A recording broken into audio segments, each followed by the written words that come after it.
captain. Who? Would it be a good assumption? The person who signed off on whatever? No. He said, you remember him saying Captain Ferguson earlier. Oh, okay. Signed Leland Turner. You have no idea who that is. Sanborn's very upset about this whole situation. He's looking through the captain's cabin. The policemen have gone off to the rest of the ship to search it. There's about 5 of them on board now. They have truncheons. They're wearing the policemen's hats, the tall helmets is what they have. And so they're searching the entire ship. But after about a half an hour, they come back and the 3 officers on board are all gone. They're just gone. No idea where they are. What do you want to do? Well, we needed to get the police searching around the docks for people leaving with mysterious packages. Yeah, they're going to do that next. Okay. They're going to do that next.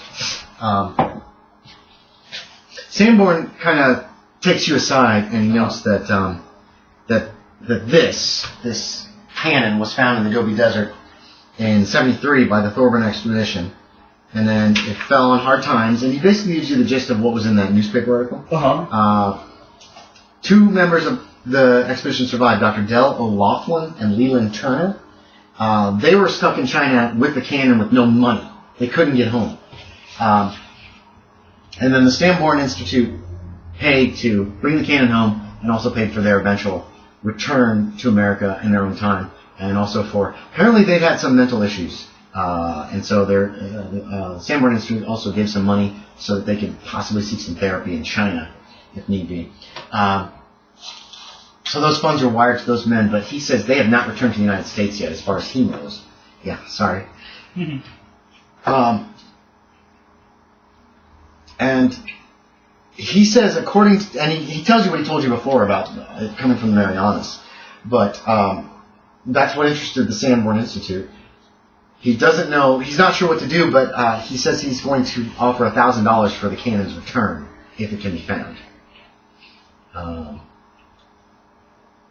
So there you go. Okay. And it was obviously replaced with these fakes at some point during the voyage.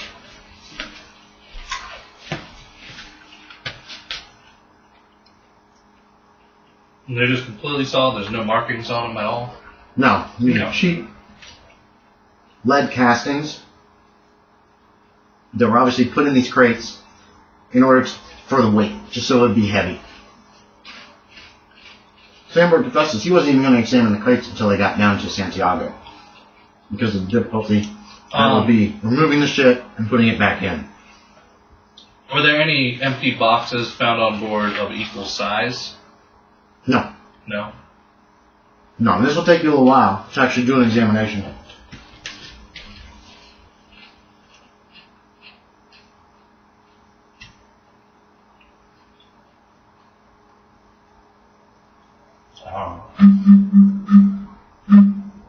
I'll start asking around the docks if anybody saw a small lifeboat coming up. Okay, you can do that. Well, you got the crew as well. The ship has a crew. Yeah. They came all the way from China. I thought I've already asked them about the lifeboat. Yeah, you did. Yeah. But one of the crewmen actually says, well, the crew looks really nervous. I'll give you that. Yeah, this is the hard part of a one-on-one. You have to think of it all yourself. Mm-hmm. And if you get stuck, I'll give you an idea check. I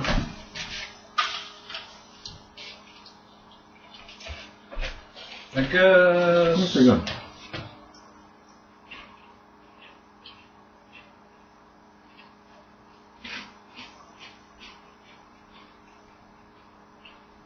I'm just trying to figure out where the lead, whether it was switched out before they even shipped out, or whether it was switched out on the boat.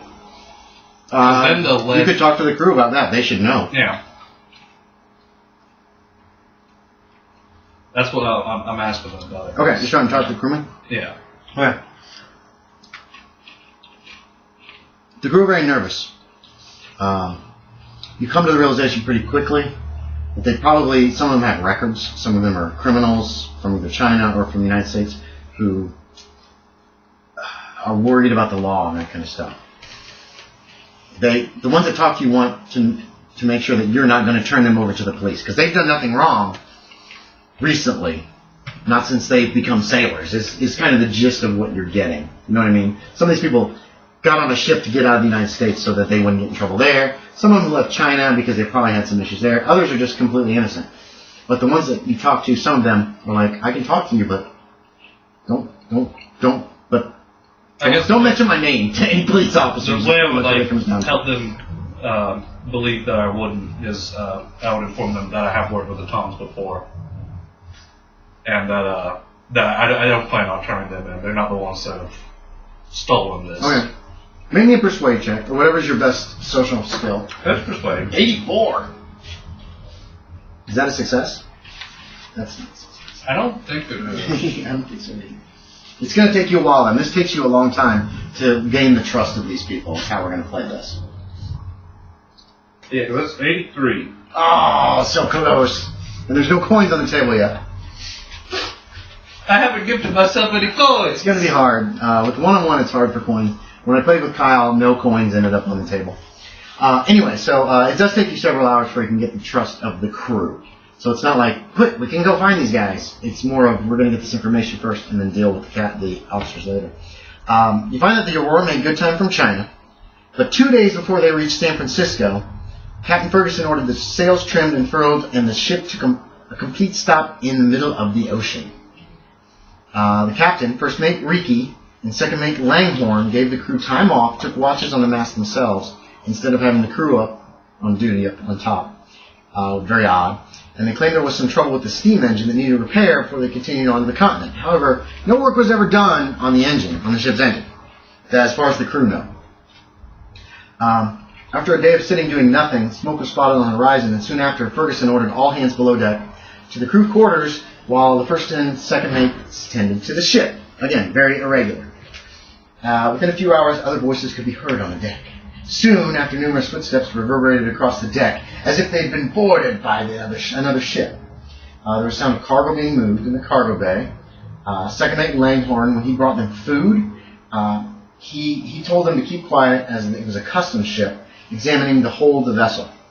They were apparently looking for criminals, and he strongly intimated that some of the crew probably fit the bill.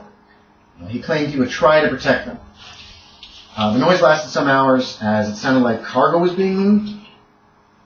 It was late at night before First Mate Riki came down to talk to the crew. He said the customs ship had a certain special government man aboard it, and that they had taken the cargo for the Secret Service, that they, in other words, the Aurora had taken a cargo for the Secret Service of the United States. He said there was a $10 per man bonus if none of them spoke of it when they went ashore, as well as being treason and punishable by death.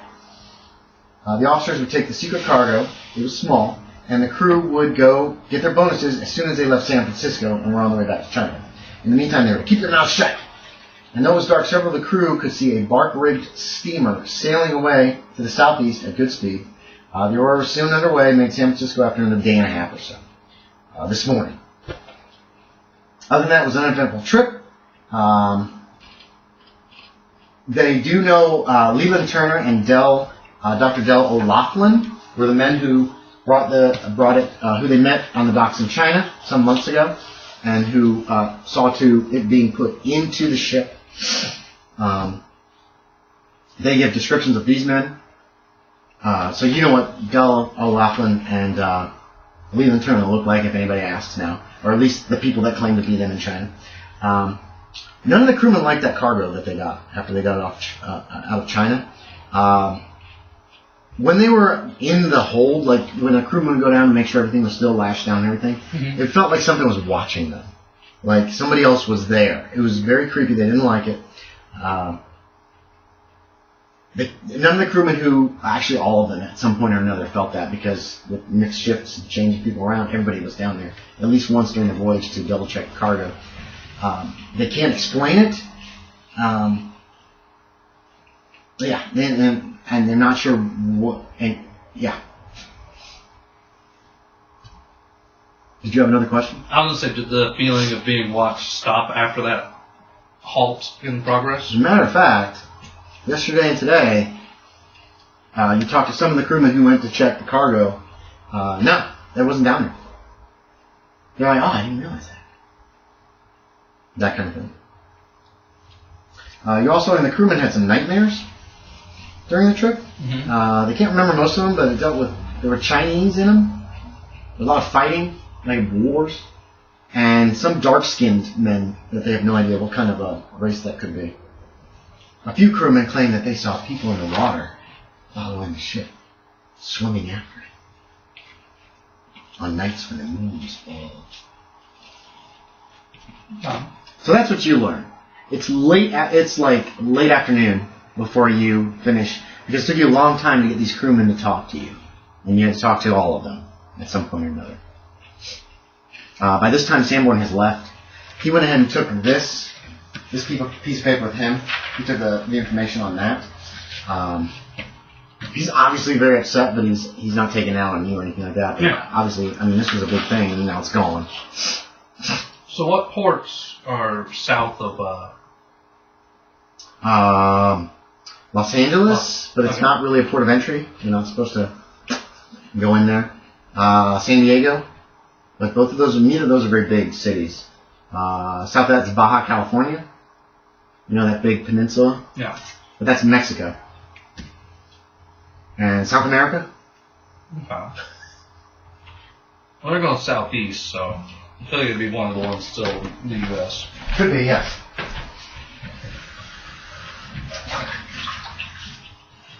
So what do you want to do?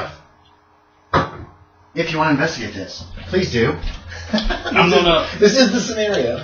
I'm gonna... Leave this on. I'm gonna... Well, now I've already asked everybody around the docks. All the other people... You've asked all the crewmen. Yeah. Well, other people are probably, like, gone. That would have been there then. Oh, the witnesses? Yeah. There's still several policemen on board. You do overhear the policemen say that they are putting out... they're going to be looking for the officers. And they get descriptions of the crew from the officers. You overhear that, so you have kind of an idea what the officers look like. The captain has a beard. The other two men had mustaches. The first and second mate, Riki and Langhorn, both smoked pipes. That was pretty distinctive.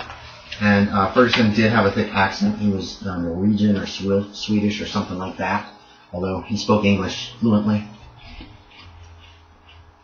You've got enough of a description, you could probably spot these guys if they don't change their appearance extensively.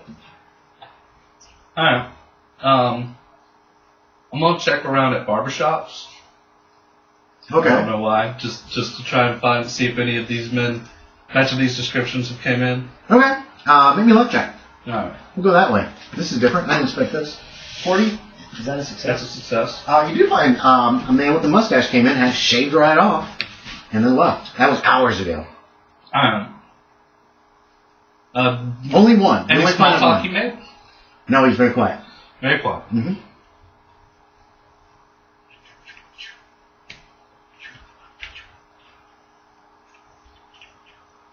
Here we go. Okay. All right. So you got some. You want some ideas of potentials here? Yeah. Okay. You can pursue what you're doing. You try to find these crewmen. It's going to require a hard social skill check in order to track any of them down. They also have the guy with the piece of dynamite is in custody. He's in jail somewhere. Don't forget him. The police took him away. He's probably locked up. Yeah, don't forget about him. I thought he was mind controlled. Also, this is from China. Chinatown. Yeah. He's not too far away. And who knows? So you've got several potential leads, potential possibilities of trying to find out what's going on. You also know where Sanborn is. If you ever want to question him, you know what hotel he's staying at, and he's friendly with you. We'll do the most time-sensitive thing right now. So, officer? Try to track the officer. Yeah, probably. This guy's going to probably be in a jail cell for a while before they realize how crazy he probably is. Yeah. He looked crazy to you. I mean, to you it looked like he was going to walk up to this thing with dynamite and just let it explode. Yeah. That's totally what you think he was doing. So you're trying to track down the officers? Mm-hmm. So start asking around about people that match the description. It's late afternoon, you're hungry, you've missed lunch, You just gonna press on? Yeah. Yeah. Okay. Give me a hard social skill, and we'll see if that helps. I wish Otto was here. I was so hoping that John was gonna play because a cop. Hard success. Is it a hard? Yeah. Nice. Because a cop with you would be super helpful right now. All right. You do find out that a boat did row up to the. Let's see. The India dock, which is nearby, and tied it up and then just left. And they went 3 different directions. One guy got into a cab and it was gone. You find that out. Another guy headed up a street, kind of up towards the good section of town. Chinatown's between here and there, by the way. So he could have stopped in Chinatown or any place in between. Your guess is that's the guy who got his mustache shaved off from where the barbershop is located. Yeah. And then a third guy, from your best guess, started like going around to the ships here at the India docks and talking to them. And you find out this person is trying to. You find out when you talk to those ships that he was trying to get a berth. He was trying to just sign up as a sailor on board a ship, as long as it was. And all the ships that he really seemed interested in were leaving the country, like India, China, Japan. No, like I can't remember. I don't think Japan's really open yet. So India, China, Africa. You know, those are the main areas that ships from here. Australia will be heading for. And that's the guy who does not have a mustache, but he did have a pipe, and he had like a weird, like a hat that was made out of a bandana almost on his head. Alright, so I need you to make 2 more of those rolls successfully in a row. Just 2 more hards. Or 2 more hards? 2 more hards in order to be able to track this guy down. Which one? The hard persuade. Which guy? Which one do you want? Well, I'll figure it out. One guy got in the cab. He's probably going to be hard to find. Going towards Chinatown. Chinatown guy. Okay. Yep. 75. That's a fail. Okay. So you're having some difficulty for the guy heading up the hill. What I'm going to need is it's going to take you 3. I'll give you 3 more checks today before it starts getting dark. Pretty much. I don't know if you want to wander around in some of these areas that you're looking after dark or not. There are some dangerous areas. So I'll get to Chinatown first. Okay. Okay. Well, he's heading that direction. It doesn't mean he stopped there. So no, I know. All right. And I'll go to that restaurant that I met Young Min in. Yeah. And I'll kind of ask like, oh hey, is Young Min in? Well, you know where his base of operations is. Remember, you talked. No, I know, but I'm also just getting food. Oh, okay, yeah. Give me a luck check for Young Min being there. Is that a success? 64? Success? Yes, I think. Out of 65! Okay, he is! He's sitting over in the corner. You recognize. You don't even have to ask. You walk in and he's at a big table covered with food all by himself eating. Alright. A couple of obvious Tong members are standing nearby. Motion and say kind of motion like, can I come over? He's like, oh! Oh. He wants to ask you about one of the chemists that disappeared not too long after you worked with them. Do you know anything about that? No, I don't think I do. Alright, give me a fast talk, the lion. Oh. I'll have Young Min's fucking shit. I don't want fast talk. But you just blatantly lied to him. No, I don't know anything about that. Can I choose for response? Yes. Alright. Lying requires a fast talk in order to pull it off.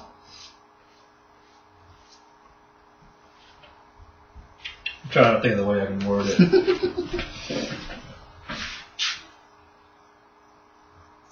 Just because you fail doesn't mean he's going to call you out at the moment and be like, "You're lying, kill him!" You know?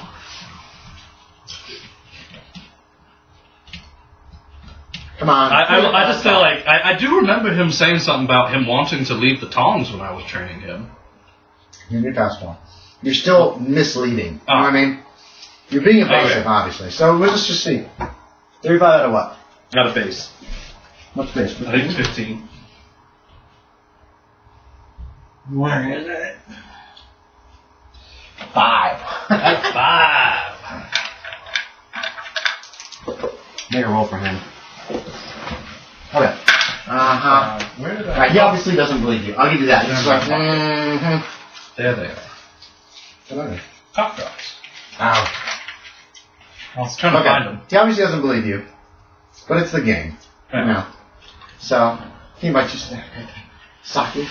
He gives you some sake. He, Wait, no, sake's Japanese. It's a rice wine is what you guys are drinking, not... I didn't want to like point it out last time. Yeah, I screwed up. It is a rice wine or something like that, and I invite you to join. There's a ton of food.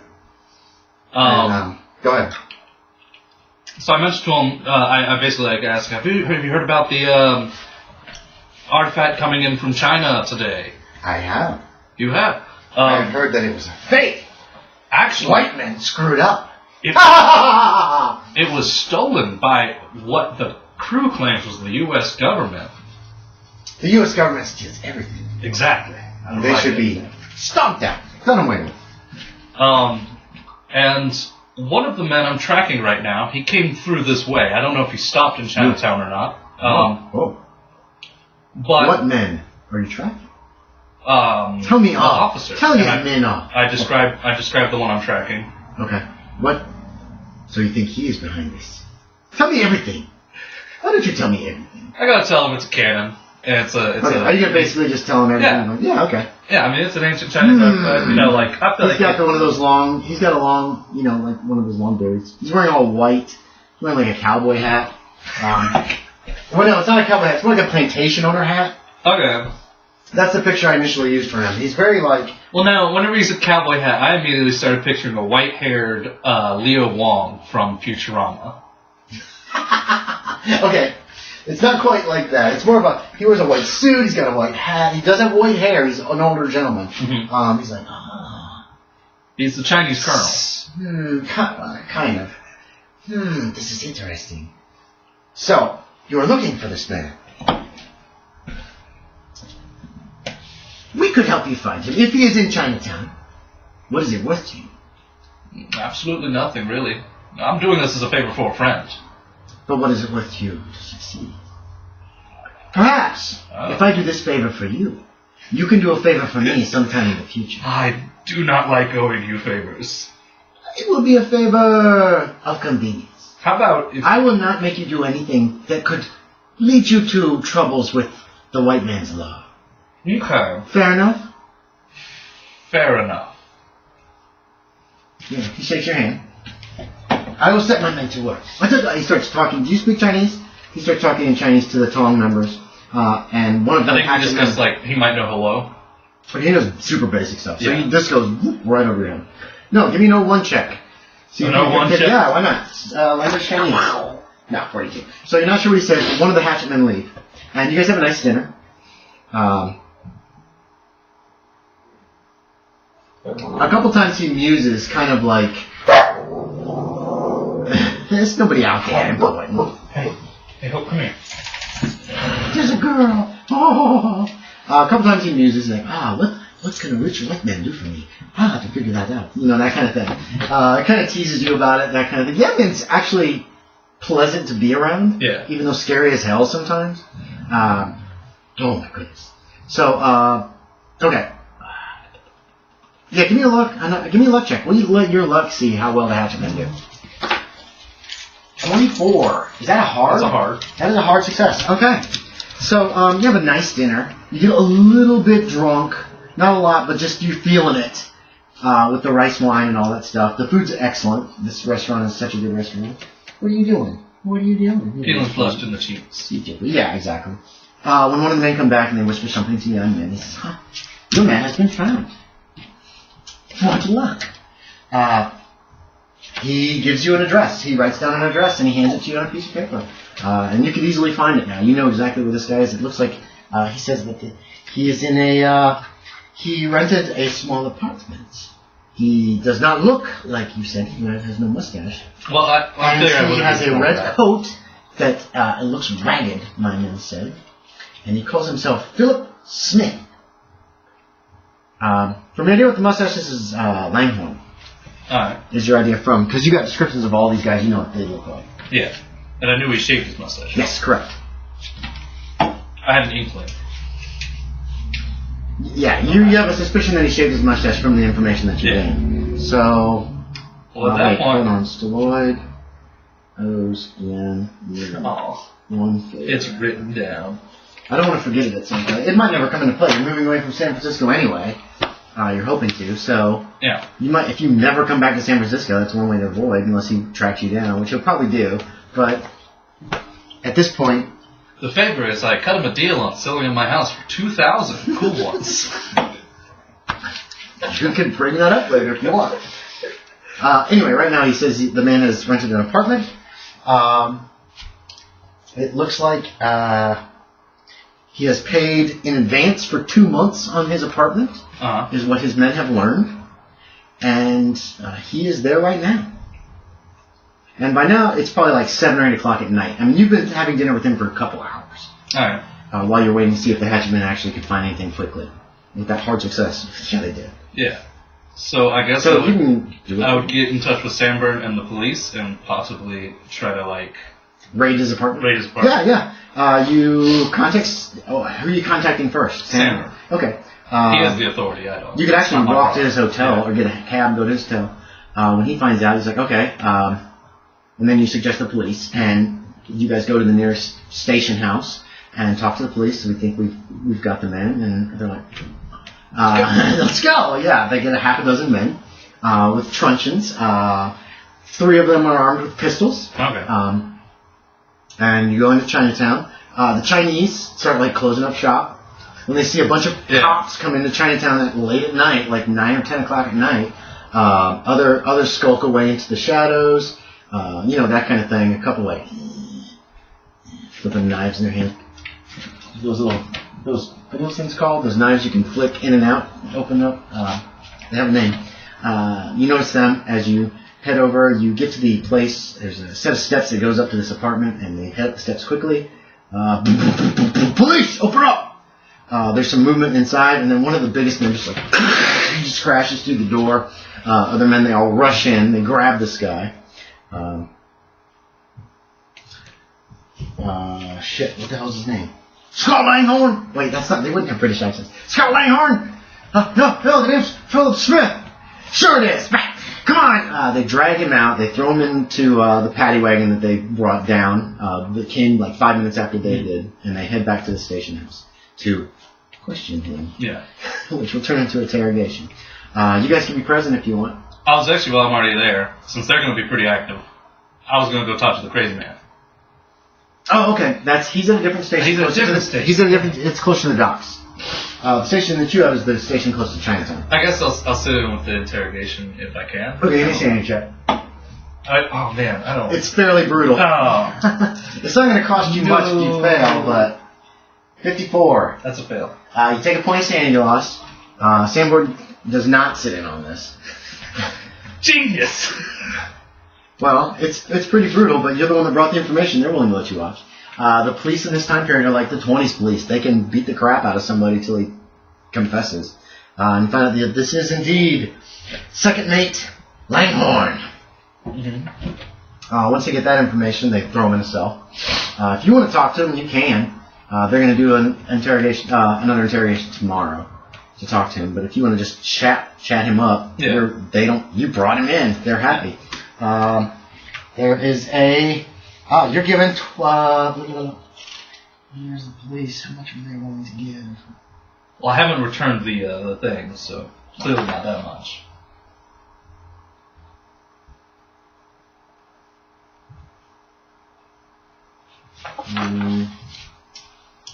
Shit. You're given a $20. Nope, the police have put up posters as a $20 reward for return on each of these men. So you get $20. Woo! $20. $20. That's a good bit of money.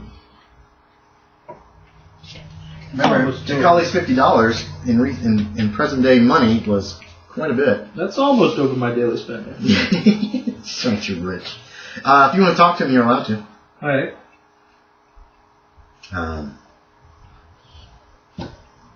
So, have you come to beat me some more? No, I was actually going to ask about the Secret Service that took the artifact. He rolls his eyes at that.